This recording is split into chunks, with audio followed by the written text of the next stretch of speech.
Hey, welcome back and happy Friday the 13th. Today we're checking out Friday the 13th Part 6, Jason Lives, one of my favorites of the franchise. Please like and subscribe and let's get started. We open on a dark and thunderous night. A light fog rolls along the forest floor. We meet Horshack and fellow institution attendee Tommy Jarvis. Now Tommy has a bit of a history with our hockey mask psychopath. He's going to his grave and sending him to hell where he belongs. The two arrive at the cemetery as a storm begins to pick up. Tommy finds his grave and just stares at it, remembering what he went through. He has to be sure Jason is dead though and begins to unearth his grave. Horshack really wants to leave, but Tommy needs to see his body to be sure. He slowly opens the coffin, revealing the decaying body of Jason Voorhees. Tommy starts having a mental lapse, thinking about the day he was attacked. He grabs a post off the fence and starts stabbing Jason with it repeatedly. Tommy throws the mask in the grave and goes to grab the gasoline as he's gonna light the corpse on fire. Unfortunately for him, the metal post acts like a lightning rod, causing a bolt to strike it and reanimating Jason Frankenstein style. Tommy tries to pull the post out and Jason grabs him, trying to pull him into the grave. Jason lurches his way out of the grave as Tommy splashes him with gasoline. He lights a match to set Jason aflame, but it starts to rain and Tommy is in a bit of trouble. Horshack attacks him with a shovel, but the dummy has his heart ripped out for his efforts. Tommy runs off to his truck, getting in and driving before Jason can kill him. Jason puts the mask on and picks up the post Tommy conveniently left for him. And we get the best opening to a horror movie ever. Eat it, James Bond. We see Jason walking in the woods as Tommy pulls up to the sheriff's department. Tommy is losing his mind and tells the sheriff Jason is alive. The sheriff tells him to calm down and asks what his name is. Tommy goes to grab a gun from the cabinet and he's thrown in a jail cell because they think he's nuts. The town is now known as Forest Green so people can move on and forget about what happened all those years ago. Tommy tells them to go to the cemetery and they'll see that he isn't lying. A couple head camp counselors are driving and are lost in the woods. The woman driving stops as Jason is blocking their path. They back up and nearly get stuck in the mud. They come up with the amazing plan and decide to play chicken with Jason. He repays them, however, by putting his spear into their tire. Einstein here figures pulling a gun on him is a better idea. He tells Jason to move and is skewered for his insolence. Jason puts the spear through the front window and the woman crawls out of the car. She tries giving him money, but I mean, come on. Tommy wakes up in the cell as the sheriff returns with his daughter Megan and a few other counselors who tell him the head counselors haven't shown up yet. Tommy thinks it's Jason and the sheriff tells him to shut up. His daughter, however, is a little more curious though. They ask him if he's talking about the Jason of Camp Blood and he says yes. Megan flirts with Tommy a bit before leaving, which I'm sure Dad just loves. The sheriff is going to drop Tommy off just outside his jurisdiction and be done with him. The gravekeeper finds the unearthed grave and doesn't want to get blamed for it, so he covers it back up. Our plucky bunch of counselors arrive at the camp and Paula isn't too sure about Tommy. Megan says what if Tommy said is true? That Jason isn't just a legend and has returned. But even more frightening than Jason, the kids arrive. Oh yeah, we've got some businessmen playing paintball in the forest. They walk past Jason, somehow not seeing him. One of the guys is a real complainer, but at least a woman comes out of the woods and shoots both of them. They reluctantly put on their dead headbands. We see another member of their group and he seems a bit angry that a woman shot him. Jason grabs his arm and throws him into a tree. Hey, Jason got himself a machete. We see a real dorky guy who's clearly out of his element. The others hear a noise thinking it's their dorky friend, but it's just Jason. He decapitates the three and chases after the last one. However, the guy makes an unwise decision and shoots Jason. Tommy is being escorted out of the town, but takes a bit of a detour. They race down to the cemetery, zipping through the maze-like structure. They slap some cuffs on him and Tommy says he has to see the grave. The deputy pulls his gun on Tommy with the biggest laser sight I have ever seen. Tommy yells at the gravekeeper, telling him Jason left his grave and he needs to dig it up. But the gravekeeper isn't no farthead. The ladies are trying to entertain all the little girls, while Court is off with the boys trying to make up some nonsense about Native American markings. The sheriff drops Tommy off at the edge of town and tells him if he comes back, he'll be wearing his balls as earrings. The gravekeeper is a little drunk and we see a couple in the woods who just got engaged and start to get a little busy. Our gravekeeper, however, is a little lost it seems. He tosses the bottle behind him, but it makes no sound. Jason doesn't like when you litter. The couple hears the gravekeeper scream. The man goes to check and finds Jason butchering the body. Jason, however, doesn't like voyeurs and chases after him. He grabs his fiancée and they get on their little scooter, just in time for Jason to stab right through both of them. Back at the camp and the kids are sleeping. One little girl was even reading No Exit. Sissy and Paula decide to play a made-up card game called Camp Blood. Paula wants to call Megan's father to find out if the head counselors have been found yet, and they hear the scream of the kids and run. One of the little girls claims to have seen a monster. The ladies try to ease the little girl's mind that there's no monster and to go back to sleep. Paula asks Sissy where Court is, and apparently he had to go meet someone. We see a trailer rocking, and well, she tells him just 10 more minutes, and his face says it all. Jason the pervert watches from a distance, but he seems intrigued. Jason pulls the power, ruining their little rendezvous. Court goes out to plug it back in, but finds the cord has been cut. They decide to leave as they're a little shook. Court thinks it could be Jason after all. They start up the RV, and Court isn't the best driver. He cranks on some Alice Cooper and is rocking out. Jason pulls the woman into a bathroom, and Court thinks she's having a little fun in there. Jason smashes her face into the wall, creating a lovely imprint.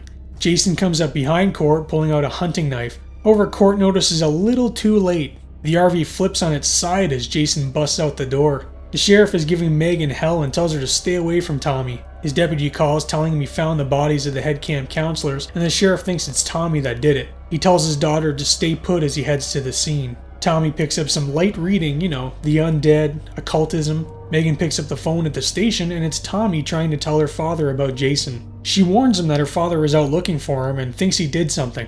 Megan tells Tommy to stay where he is and she'll pick him up. We see as Jason has finally returned back home to the camp. The sheriff is at the crime scene and tells his men to put up roadblocks and watch out for Tommy's vehicle. His deputy calls him over and they find the remains of the paintballers. The sheriff still thinks it's Tommy though, as his deputy says he picked the perfect day and wishes him a happy Friday the 13th. Jason cuts the phone lines to camp and Sissy sees something outside the window. Paula says it's probably Court and Sissy should teach him a lesson. Sissy pours a can of soda out the window and that'll sure show him, but nothing happens. She slowly makes her way to the window and Jason pulls her out, spinning her neck all the way around and taking her head off. Paula tells them not to wake the kids and goes back to sleep. Megan pulls up and tells Tommy to hide his truck and get in. Jason walks by the cabin with the kids, carrying the headless body of Sissy as the little girl sits up and sees him. Tommy and Megan are driving and they run into a roadblock. Megan tells him to get down and shoves his head into her crotch. She peels out with the cops in pursuit. An officer radios the sheriff telling them they're in pursuit of another car. The sheriff tells them that's his daughter and the officer tries hard not to laugh. He's told to proceed with extreme care because if Tommy is with her, he could do something crazy. Tommy goes to sit up and she shoves his head back down.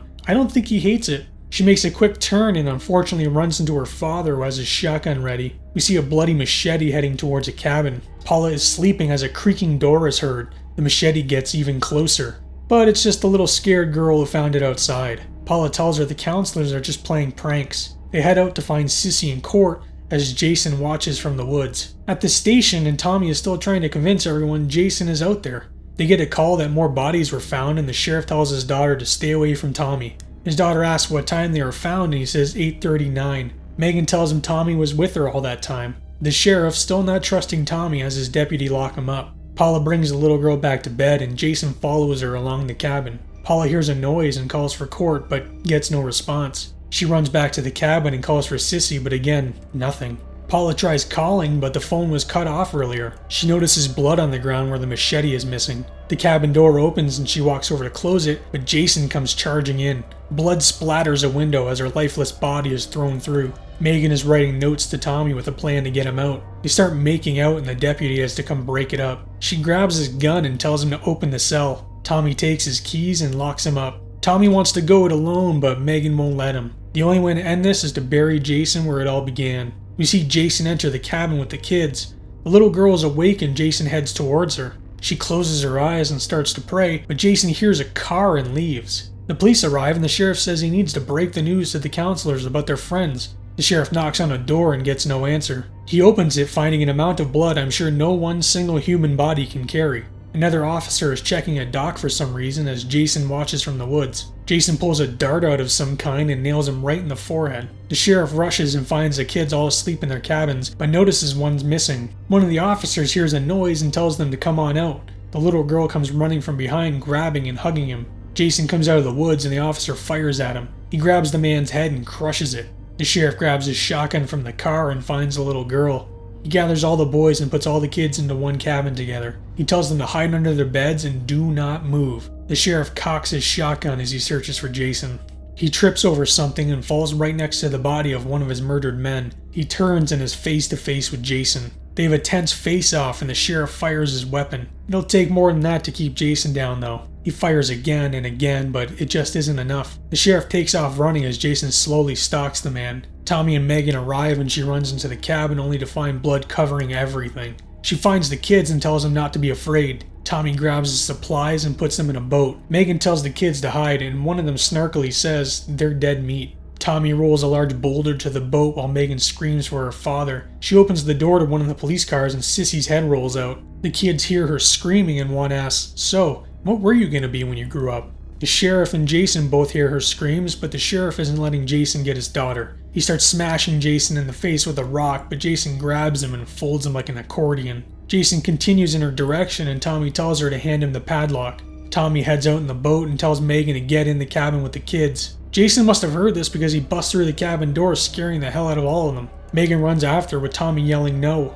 Jason bursts through a wall and grabs Megan, but Tommy yells, "It's me you want, remember?" and Jason puts her down. Jason follows Tommy into the water, but he can't decide if he wants Megan or Tommy. Apparently Tommy's name calling is the deciding factor though. Tommy starts pouring gasoline all over the water and lights it on fire. Jason pops up from behind and they start struggling. He falls back in the water and Tommy readies for another attempt. A now on fire Jason jumps him again and breaks the boat in half. Luckily Tommy got the chain around his neck and he's stuck. Jason grabs Tommy and chokes him to death. His body floats to the top and Megan runs to check on him. She grabs Tommy and starts to pull him to shore, but is dragged under by Jason. She grabs hold of the still floating motor of the boat and starts it up, aiming the blade right at Jason's face. Ew, chunky. Megan performs CPR on Tommy and is able to bring him back. Tommy says it's over, finally over.